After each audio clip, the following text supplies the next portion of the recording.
O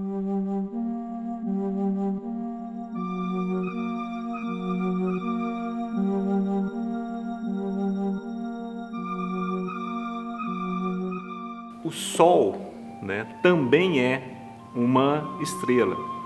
É a estrela que a gente tem mais próxima, né, do planeta Terra. Depois do Sol, né, a outra estrela que nós temos mais próxima é a estrela Alfa, né, da constelação de Centauro, que está aproximadamente ao que a gente chama de 4,5 ou 4,5 anos-luz. Aí você pode perguntar, mas o que é isso, né? Anos-luz? O que significa isso? Isso é uma maneira, né, que os astrônomos encontraram, né, para poder medir distâncias, né, muito grandes. Então, o que significa isso? Significa que a luz emitida por aquela estrela demora 4,5 anos para chegar aqui na Terra. Ou seja, se essa estrela, né, hipoteticamente, hoje se apagasse, nós só iríamos perceber isso daqui a 4,5 anos. Né? A luz do Sol, por exemplo, ela demora em torno de 8 minutos, né, para chegar até o nosso planeta. Então, se o nosso Sol, por exemplo, apagasse agora, nós vamos tirar as catástrofes que aconteceriam em função disso aí. Né? Só depois de 8 minutos que nós iríamos, né, a última luz que foi enviada pelo Sol estaria chegando aqui na Terra. Então, essa questão de anos-luz, né, é uma unidade medida, né, astronômica aí de distâncias. Bom, com relação, então pensando agora, né, incluindo o Sol também na categoria de estrelas, né, a questão da constituição, né, por que elas existem, tem a ver com a formação do próprio universo. Né? Fisicamente falando, a teoria que a gente tem mais aceita, né, pela física é a teoria do Big Bang, ou da grande explosão. Né? E, de acordo com essa teoria, né, existia um marco, um momento inicial ali, em que toda a matéria, né, que constitui o universo, ela estava concentrada num ponto muito pequeno, né, praticamente de medidas, né, assim, infinitamente pequena. E, ao mesmo tempo, com uma temperatura extremamente elevada. E isso, né, a junção dessa matéria muito concentrada com a temperatura extremamente alta, isso provoca uma grande explosão e gera, né, a ideia que a gente chama do universo em expansão. Só que, à medida, né, que todas essas partículas, né, essa matéria que compunha, né, o universo ali nos seus primórdios, elas se expandem, elas vão se resfriando. Né? Então, basicamente, são partículas elementares, né, que vão formar posteriormente, né, átomos e moléculas. Essas partículas, basicamente, nós tínhamos ali elétrons, né, neutrinos, né, e alguns prótons, né, alguns nêutrons, e conforme, né, você tinha ali a questão da expansão, né, das matérias, a temperatura vai baixando. E a energia, né, do sistema como um todo, né, ela vai se transformando ali, né, você tem essa energia térmica se transformando em energia de movimento, e, consequentemente, outras forças, né, elas passam a atuar e a interferir mais diretamente nessas partículas.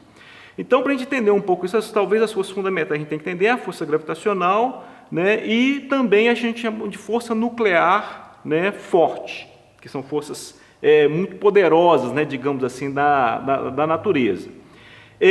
Então, conforme a energia, né, dessa matéria do universo vai diminuindo devido a essa expansão, então isso permite que essas forças nucleares sobressaiam e, consequentemente, essas partículas começam a se aglomerar. Né?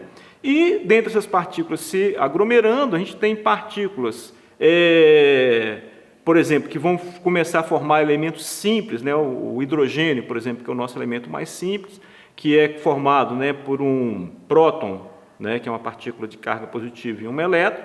Né? A gente tem o deutério, né, que a gente chama de hidrogênio pesado, que além do próton, ele tem também um nêutron no seu núcleo.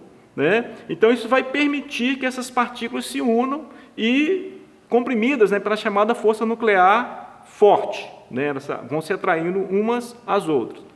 E daí começa a formar, né, digamos assim, elementos mais pesados. Por exemplo, né, o hélio, né, que é um elemento que já tem ali dois prótons, né, e 2 nêutrons no seu núcleo, ele precisa de 4 átomos de hidrogênio, né, para poder formar um átomo de hélio. E eu estou falando desses dois elementos porque, basicamente, são eles que constituem o nosso Sol. Então, o nosso Sol, na verdade, ele é constituído, né, por esses elementos e, principalmente, né, graças, né, a essa fusão, né, que a gente chama de átomos de hidrogênio para formar átomos de hélio, que nós temos a liberação de energia, né, do Sol, tanto na forma de calor quanto na forma de luz. Então, quando junta esses 4 átomos de hidrogênio, né, eles se fundem e formam um átomo de hélio. Quando a gente compara, né, por exemplo, a massa, né, dos 4 hidrogênios e a massa do hélio, a gente percebe que existe uma pequena diferença, diminui essa massa. Então, a natureza ela tem alguns princípios básicos, né, de conservação. E a gente diz, então, mas o que aconteceu com essa massa? Então, essa massa se transforma em energia, que é o que a gente chama de reação de fusão nuclear, né? Então, a gente pode imaginar, por exemplo, o Sol, né, como as demais estrelas, né, como fontes, né, enormes de energia, né? E, no caso, por exemplo, do nosso Sol, é graças a essas reações de fusão que acontecem, né, que libera essa energia, que vai levar, né, para nós no planeta Terra luz e calor, né, basicamente. E o nosso Sol, se a gente for comparar, ele é ainda uma estrela que a gente chama de estrela de quinta grandeza, né? Existem estrelas, digamos assim, muito mais potentes, né, que o nosso próprio Sol. As outras estrelas, né, são semelhantes, não iguais, porque eu falei, o Sol é uma estrela de quinta grandeza. Existem estrelas, por exemplo, que processam elementos mais pesados do que, por exemplo, o hidrogênio e o hélio, né? E, consequentemente, muito mais potentes em termos de liberação de energia, né? Mas, basicamente, a constituição de uma estrela, né, ela surge, né, desse processo todo, né, de resfriamento, né, e, consequentemente, quando esses elementos começam a se juntar, prevalecendo as forças nucleares, que são forças muito potentes, mas porém de curtíssimo alcance, né, e promovendo essas reações de fusão. E a gente fala também, assim, por reação nuclear, o que é isso? Qual que é a diferença básica, né? Quando eu acendo, por exemplo, um fósforo, né, isso é um processo químico, né, que libera também energia, tanto na forma de luz quanto de calor. Nesse processo químico está envolvendo mais ligações relativas às forças elétricas, né, que são forças também muito poderosas. Quando a gente fala, por exemplo, de forças nucleares, nós estamos lidando, né, com o interior do núcleo atômico. Então, a gente tem a força nuclear forte, né, que mantém esse núcleo, né, coeso ali, e tem as forças nucleares fracas também, né, que permite que partículas ou radiações sejam liberadas, né, para poder manter a estabilidade desse núcleo atômico. Então, as forças nucleares estão relacionadas a uma quantidade de energia muito grande. Essa energia, por exemplo, né, infelizmente, a gente pode usar para o bem ou para o mal. Então, nós temos, por exemplo, as usinas nucleares, que aí é um processo diferente, porque nós temos 2 processos básicos, né, de obter energia a partir do núcleo, né? O mais poderoso seria a fusão, que é o que acontece no nosso Sol e nas demais estrelas, e existe também um processo contrário, que enquanto na fusão você junta, né, esses elementos mais leves para formar elementos mais pesados, existe o processo também de quebra, em que a gente quebra elementos pesados, por exemplo, como um urânio, para formar elementos mais leves. Nessa quebra também uma liberação de uma grande quantidade de energia, que é utilizada nas usinas termonucleares, né, para produzir, por exemplo, energia elétrica que faz acender uma lâmpada, né? E essas estrelas, né, normalmente elas surgem, né, por exemplo, a gente costuma chamar de berçários, né, de estrelas, que são as galáxias, né, que olhando, né, para o céu, a gente pode pensar isso como se fosse uma poeira cósmica, né, que efetivamente tem essa capacidade de se aglomerar e, consequentemente, né, por meio dessas reações, que a gente chama de reações nucleares, liberar energia, né, e, consequentemente, também agregar outros elementos no seu entorno, formando, né, o que a gente chama de sistemas planetários. Se for pensar, por exemplo, no universo como um todo, as nossas principais fontes de energia são justamente o quê? As estrelas. Então, se a gente for parar para pensar, toda a energia, né, que nós temos aqui no planeta Terra, que nós usamos nas suas diversas, né, formas, né, seja elétrica, seja térmica, seja luminosa, essas formas de energia, né, são provenientes do nosso Sol, né? Então, as estrelas, né, eu diria assim, que elas existem né, efetivamente, como fontes, né, primárias ou principais aí de energia, né, digamos assim, não só do nosso planeta, mas do universo como um todo. Voltando àquela ideia inicial, né, das partículas fundamentais que compunham, né, o que a gente entende aí por universo no seu início, né, digamos assim, se a gente considera que esse início seja o Big Bang, então toda a matéria se constituiu a partir, né, desse momento, né, desses elementos básicos, né? E até mesmo essa ideia de elemento básico hoje em dia está mudando muito, né? Então, recentemente, agora, por exemplo, essa semana, a gente teve a questão do prêmio Nobel, o prêmio Nobel de Física, né, pela descoberta do bóson de Higgs. Pô, o que seria o bóson de Higgs? Aí a ideia de uma partícula elementar, mãe de todas as outras partículas. Então, no fundo, né, toda a matéria, né, e aí não é só pensar nós enquanto seres humanos, uma árvore, né, o próprio planeta Terra, a água, né, ela, de alguma forma, é a combinação, né, desses elementos primordiais ali, que se juntam, né, efetivamente, se constituem átomos, e esses átomos, por sua vez, se juntam, né, para constituir moléculas. Agora é interessante perceber isso, que essa junção inicial lá para a constituição do átomo, a gente precisa muito intensamente da questão da ação das forças nucleares. No momento em que um átomo, por exemplo, se junta a outro átomo para formar uma molécula, por exemplo, né, aí já são forças de natureza elétrica.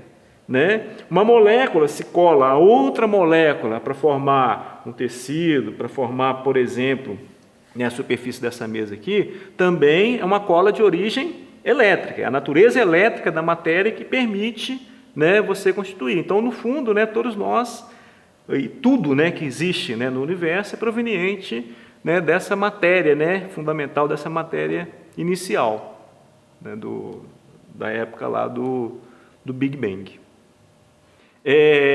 Normalmente, quando a gente olha o céu à noite, a primeira impressão que a gente tem é que a gente só vê estrelas, mas isso não é verdade, né? Então você vê estrelas, mas você vê também outros planetas, né? E qual que é a diferença básica, né? Que um planeta, assim como a Terra, ele não tem essa questão da produção, né, dessa energia que tem lá nas estrelas e, consequentemente, ele não tem uma luz própria. Então, qualquer planeta que é observado aqui da Terra, né, quando eu olho para o céu, ele só é visível, né, por meio da luz do Sol, do nosso sistema solar, que ele reflete. Então, por isso que existe, igual o caso da Lua, né, períodos em que esses planetas estão invisíveis e períodos que eles estão o quê? Visíveis. Então, quando é que eles vão estar visíveis? Né? Quando a face deles, que está sendo iluminada pelo Sol, está voltada para nós, né? E principalmente, né, digamos assim, durante a nossa noite, né, digamos assim, entre aspas aí. Então, nesse caso, né, os planetas eles não têm, né, luz própria como as estrelas, né? Então, quando você olha para o céu, aí você fala assim, mas como é que eu vou diferenciar, né? Então, em astronomia, tem o principal que eu acho que diferencia a ideia de planeta é bacana por causa disso, que é a ideia de algo que se movimenta em relação ao que a gente chama de firmamento. Que a gente olhar, por exemplo, a constelação, a gente pode pegar uma bem fácil, né, da gente identificar, que é a questão do Cruzeiro do Sul, né, que é uma constelação bastante comentada e tal, não é muito difícil de a gente identificar, não. Então, se você observar o Cruzeiro do Sul, por exemplo, ao longo de uma noite, 2 noites, ao longo de um ano, aquela constelação, ela mantém sempre a mesma forma e as estrelas mantêm, né, aparentemente para nós aqui da Terra, na mesma posição. Não que elas estejam exatamente daquele jeito, mas para a gente é como se fosse isso. Já um planeta, não. Então, por isso, né, que mesmo os gregos, antes de Cristo, né, sem instrumentos, eles já sabiam da existência de vários planetas. Porque eles percebiam que tinham pontos luminosos no céu, né, que se movimentavam em relação ao firmamento de um modo geral. E esses pontos seriam o que a gente chama de planetas.